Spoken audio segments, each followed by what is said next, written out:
Hello everyone, here we are. We're gonna do Judges 13, probably 14 and 15, and we are going to be learning about Samson tonight. And I'm just very excited about that. Now, the portion of his story that we're gonna read, I'm thinking you probably don't know or remember, because we all know the obvious part of his story, which is Samson and Delilah. But this is something else, okay? This is the beginning. So let's get going. Judges 13. Again, the Israelites did evil in the sight of the Lord. This is going to be a common theme, folks. We're going to see this swing back and forth, okay? And what happens and who their leaders are. Again, the Israelites did evil in the sight of the Lord. So the Lord delivered them into the hands of the Philistines for 40 years. And if you remember, I reminded you that Goliath, the one that David slew, was a Philistine. He was from the Philistine town of Gath, G-A-T-H, okay? But we're not there yet, all right? So the Lord delivered them into the hands of the Philistines for 40 years. A certain man of Zorah named Manoah, M-A-N-O-A-H, like Noah, from the clan of the Danites, had a wife who was childless, unable to give birth. The angel of the Lord appeared to her and said, "You are barren and childless, but you're going to become pregnant and give birth to a son." Now, can you imagine what wonderful news that would be if you had never been able to bear a child and your womb was closed? And just not to give TMI, too much information, but just to explain a closed womb. If you know that the womb is shaped like an upside down hot water bottle, basically, it's not square, but it's like an upside down water bottle within a woman's body. At the bottom of it, facing towards the ground, is a rim, or, it bottlenecks, and there's a rim which is called the cervix. When a womb is closed, it means that the cervix is closed. It does not open to let seed in. It's not viable. Okay, and this is what a closed womb is. In other words, this person is not going to bear children because no seed can meet any eggs, okay? All right, unless there's another type of a closed womb that would be something very rare, because what I understand a closed womb to be is that that hot water bottle is sealed, it's closed, okay? All right. So the angel of the Lord appeared to his wife and said, "You're barren, you're childless, but you're going to become pregnant and give birth to a son. Now see to it that you drink no wine or other fermented drink, and that you don't eat anything unclean. You will become pregnant and have a son whose head is never to be touched by a razor." Now listen up here. "Because the boy is to be a Nazirite, dedicated to God from the womb. He will take the lead in delivering Israel from the hands of the Philistines." Okay, so the Lord can open wombs also, okay? And of course, we're going to hear about this through and through the Bible, okay? "Then the woman went to her husband and told him, 'A man of God came to me. He looked like an angel of God, very awesome. I didn't ask him where he came from, and he didn't tell me his name. But he said to me, you will become pregnant and have a son. Now then, drink no wine or other fermented drink, and do not eat anything unclean, because the boy will be a Nazirite of God from the womb until the day of his death.' Then Manoah prayed to the Lord, 'Pardon your servant, Lord. I beg you to let the man of God you sent to us come again to teach us how to bring up the boy who is to be born.'" That would be a little nerve-wracking to know that you're going to have this godly son, and he's seeking direction, okay? God heard Manoah, and the angel of God came again to the woman while she was out in the field, but her husband Manoah was not with her. The woman hurried to tell her husband, "He's here, the man who appeared to me the other day." Manoah got up and followed his wife. When he came to the man, he said, "Are you the man who talked to my wife?" "I am," he said. Isn't that interesting? Because God's name is I Am. So Manoah asked him, "When your words are fulfilled, what's to be the rule that governs the boy's life and work?" The angel of the Lord answered, "Your wife must do all that I've told her.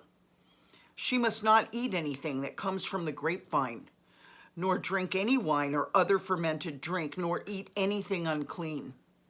She must do everything I have commanded her." Manoah said to the angel of the Lord, oh, there's that phrase again, the angel of the Lord. Now remember, all the theologians have stated that the angel of the Lord in their studies has turned out to be God himself, or Jesus. Now this is thousands of years before Jesus is born, okay? But he still exists. The Godhead is triune. There's three of them in there. We know them as God the Father, Jesus, the Son of God, and the Holy Spirit, okay? All right, so the angel of the Lord replied. He also said a couple verses before, I am. Even though you detain me, I will not eat any of your food. This is the angel of the Lord speaking. But if you prepare a burnt offering, offer it to the Lord. Manoah did not realize that it was the angel of the Lord. So he didn't know that he was dealing with God Almighty. Remember when God came to Gideon and as the angel of the Lord, and then turned and spoke to Gideon? It said, the Lord said to Gideon, and Gideon realized, oh my God, I've just had an encounter with the living God. Well, this is what's happening here, but Manoah doesn't get it, okay? Then Manoah inquired of the angel of the Lord, what is your name, so that we may honor you when your word comes true? He replied, why do you ask my name? Now listen to this answer. It is beyond understanding. So that we know this is definitely the Lord of heaven and earth standing in front of this little man and his wife. This is powerful. When the Lord comes to you and tells you something, oh my goodness, you know it's going to come to pass, okay? And the Lord is telling him, this child is to be dedicated to me.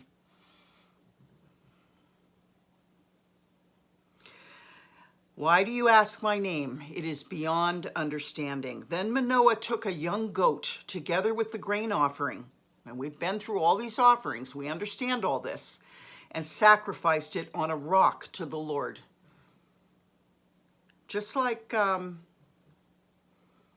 who was the other one after, was it Gideon who sacrificed on a rock, or no, I'm forgetting and I won't digress, but just recently somebody, fire came down and fire, I know that was, okay, I'm digressing, I'm sorry. I know with Gideon under the tree, but then it seems there was someone else.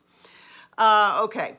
Together with the grain offering, and sacrificed it on a rock to the Lord. And the Lord did an amazing thing while Manoah and his wife watched.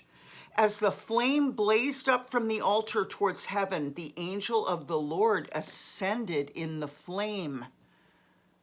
Now you've got to be imagining this, people, but I want you to put yourself there. Seeing this, Manoah and his wife fell with their faces to the ground, as everyone else in the Bible has done when they're seeing the Lord. When the angel of the Lord did not show himself again to Manoah and his wife, Manoah realized that it was the angel of the Lord. So now he gets it. We are doomed to die, he said to his wife. We've seen God. That's exactly what Gideon said too. But his wife answered, if the Lord had meant to kill us, he would not have accepted a burnt offering and grain offering from our hands, nor shown us all these things, or now told us this. I'm telling you, you men need a wife, okay? A wife is a good thing. She's there to be your help meet, to be paired with you. She is a help meet for you, M-E-E-T.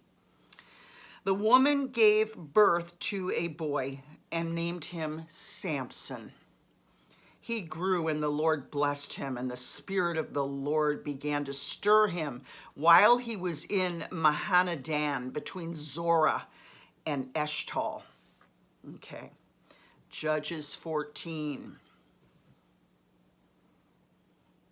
Samson went down to Timnah and saw there a young Philistine woman.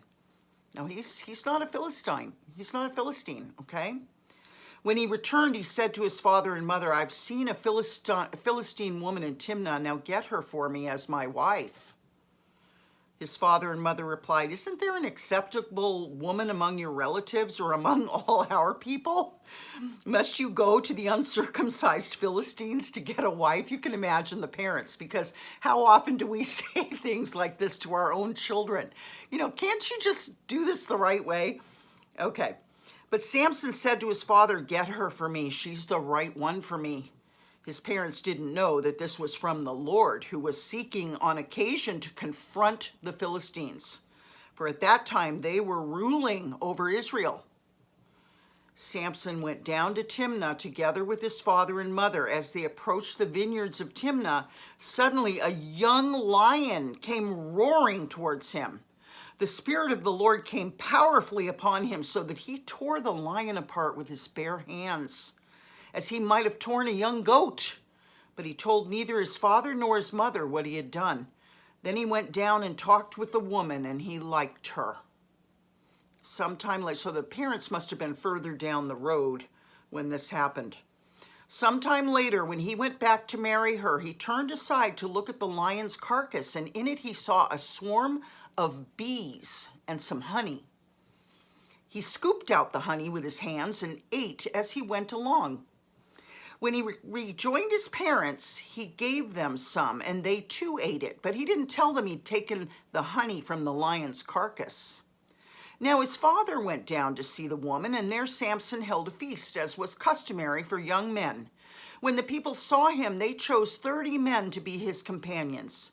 Let me tell you a riddle, Samson said to them. If you can give me the answer within the 7 days of the feast, I will give you 30 linen garments and 30 sets of clothes. If you can't tell me the answer, you must give me 30 linen garments and 30 sets of clothes. Tell us your riddle, they said. Let's hear it. He replied, out of the eater, something to eat. Out of the strong, something sweet. For 3 days, they couldn't give the answer. On the 4th day, they said to Samson's wife, coax your husband into explaining the riddle for us, or we will burn you and your father's household to death. Did you invite us here to steal our property?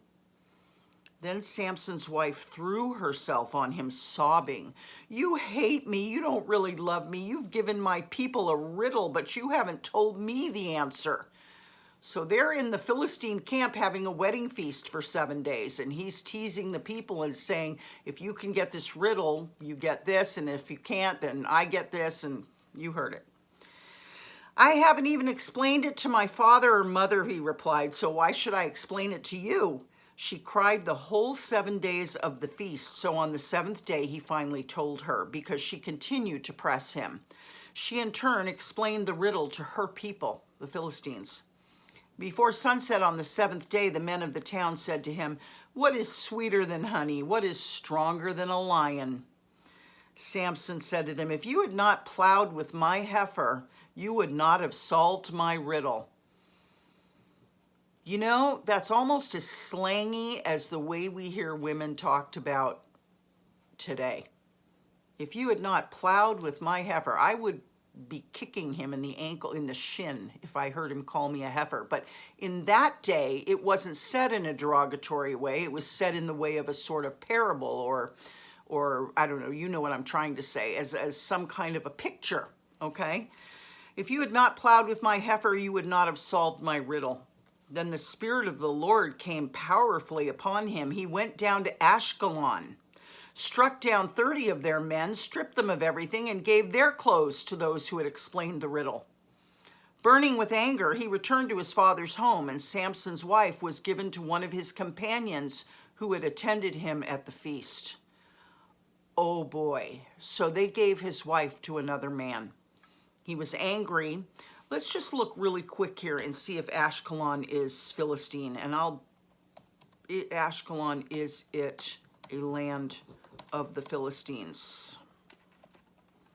Let's just look. Yes. Yes. Gaza, Ashkelon, Ashdod, Gath, which is the one I told you that Samson came from. So let's understand what just happened here. He figured out immediately why his wife was bothering him and that they had threatened her with something to make her tell them. So he was so angry, he went to another Philistine town, one of their towns in the confederacy of the Philistines, and he killed 30 of their men, took their clothes. So in other words, he, instead of giving 30 linen garments from his people, he went to their people and took their robes and linens and garments and threw them at the Philistines that won them at the feast.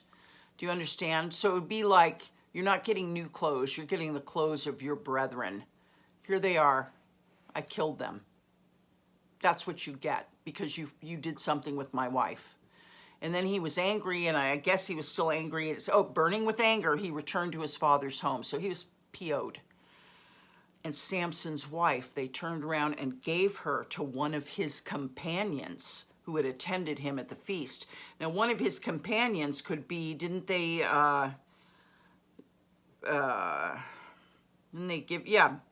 they chose 30 men to be his companions. So one of those 30 Philistine men got his wife. All right. Later on, at the time of wheat harvest, Samson took a young goat and went to visit his wife. So I guess he's now over his anger, and he's going back to visit her. He said, I'm going to my wife's room, but her father would not let him go in. I was so sure you hated her, he said, that I gave her to your companion. Isn't her younger sister more attractive? Take her instead. This is horrible, guys. Samson said to them, this time I have a right to get even with the Philistines. I will really harm them. So he went out and caught 300 foxes and tied them tail to tail in pairs. He then can you imagine how much time that would take? He then fastened a torch to every pair of tails, lit the torches, and let the foxes loose in the standing grain of the Philistines. He burned up the shocks and the standing grain together with the vineyards and olive groves. So he's just burned everything they have. When the Philistines asked, who did this? They were told, Samson, the Timnite's son-in-law, because his wife was given to his companion. So the Philistines went up and burned her and her father to death. This is just getting worse and worse for Samson. Samson said to them, since you've acted like this, I swear that I won't stop until I get my revenge on you. He attacked them viciously and slaughtered many of them. Then he went down and stayed in a cave in the rock of Etam, E-T-A-M. The Philistines went up and camped in Judah, spreading out near Lehi, L-E-H-I. The people of Judah asked, why have you come to fight us? We have come to take Samson prisoner, they answered, to do to him as he did to us. Then 3,000 men from Judah went down to the cave in the rock of Etam and said to Samson, don't you realize that the Philistines are rulers over us? What have you done to us? He answered, I merely did to them what they did to me. They said to him, we've come to tie you up and hand you over to the Philistines. Samson said, swear to me that you won't kill me yourselves. Agreed, they answered. We'll only tie you up and hand you over to them. We will not kill you. So they bound him with 2 new ropes and led him up from the rock. As he approached Lehi, the Philistines came toward him shouting. The Spirit of the Lord came powerfully upon him. The ropes on his arms became like charred flax, and the bindings dropped from his hands. Finding a fresh jawbone of a donkey, he grabbed it and struck down 1,000 men. Then Samson said, with a donkey's jawbone, I've made donkeys of them. With a donkey's jawbone, I've killed 1,000 men. When he finished speaking, he threw away the jawbone, and the place was called Ramath Lehi. Because he was very thirsty, he cried out to the Lord, you've given your servant this great victory. Must I now die of thirst and fall into the hands of the uncircumcised? You know, That's interesting because he's a little bitchy here. Okay, and the best of Christians get this way at times. It's like, Lord, okay, doesn't mean it's very honorable. It just means it's very human. Okay. Then God opened up the hollow place in Lehi, and water came out of it. When Samson drank, his strength returned, and he revived. So the spring was called N-E-N, Hakkore, Hakkore, and it is still there in Lehi. Samson led Israel for 20 years in the days of the Philistines. All right, so tomorrow we will go on. Thank you very much for listening. I love you guys. Take these stories to heart, think about them. And while you're thinking about this stuff, get to know the Lord, okay? I'm talking to you, I'm reading these things to you so that you will know the Lord. And, come to him, all right? So that's all I have to say. Come to the Lord. I love you very much. I'll see you tomorrow, and we'll go to Judges 16, and we'll get the rest of the story of Samson, and then we'll move on from there. Love you. Bye-bye.